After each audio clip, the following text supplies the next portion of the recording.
தேர் வந்து நவர முடியாம ஒரு இடத்துல நிக்குது. இப்போ அரசர்லேருந்து அங்க இருக்கிற எல்லாரும் எவ்வளவோ முயற்சி பண்றாங்க. தேர் நகரவே இல்ல. அப்போ ஒரு சிறுவன் மூலியமா ஒரு முருகர் உத்தரவ வந்து அங்க சொல்றாங்க.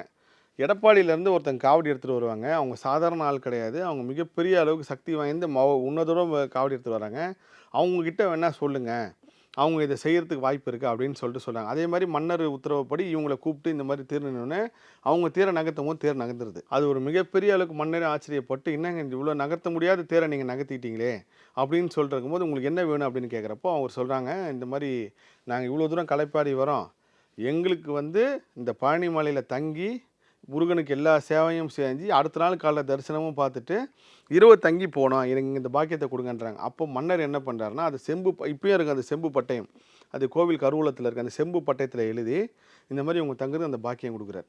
சரி இது ஏன் இந்த இது எத்தனையோ பேருக்கு கிடைச்சிருக்கலாம்ல. ஏன் இவங்களுக்கு இந்த எண்ணம் வந்துச்சு நைட்டு தங்கணும் அப்படின்னு நீங்க தேடி பார்க்கும்போது தான் பார்த்தீங்கன்னா, நான் வந்து கர்ம ஆராய்ச்சியில ஒரு ஒரு சில சமூகங்களுக்கு வந்து அவங்க தேவர்களா இருந்திருக்கலாம். இல்ல ஏதோ ஒரு பர்த்ல ஒரு புனிதத்தோட இருந்திருக்கலாம். அவங்களுக்கு மட்டும் இதுல இந்த கலியுகத்தில மிகப்பெரிய அளவுக்கு தெய்வ சக்திய மேற்கொண்டு போறதுக்கும், கோவில் விஷயத்த அடுத்த யுகத்துக்கு கொண்டு போறதுக்கும், அடுத்த மக்களுக்கு கொண்டு போறதுக்கும் இவங்க மிகப்பெரிய அளவுக்கு பாலமா இருக்காங்க. அதுல ஒரு 3, 4 சமூகங்கள வந்து பார்க்குறேன். இது ஜாதி ரீதியா, மத ரீதியா நான் சொல்லல. நீங்க முருக பக்தின்னு வந்துட்டாலே ஜாதியும் கிடையாது, மதமும் கிடையாது. முருக பக்தி ஒண்ணு தான்.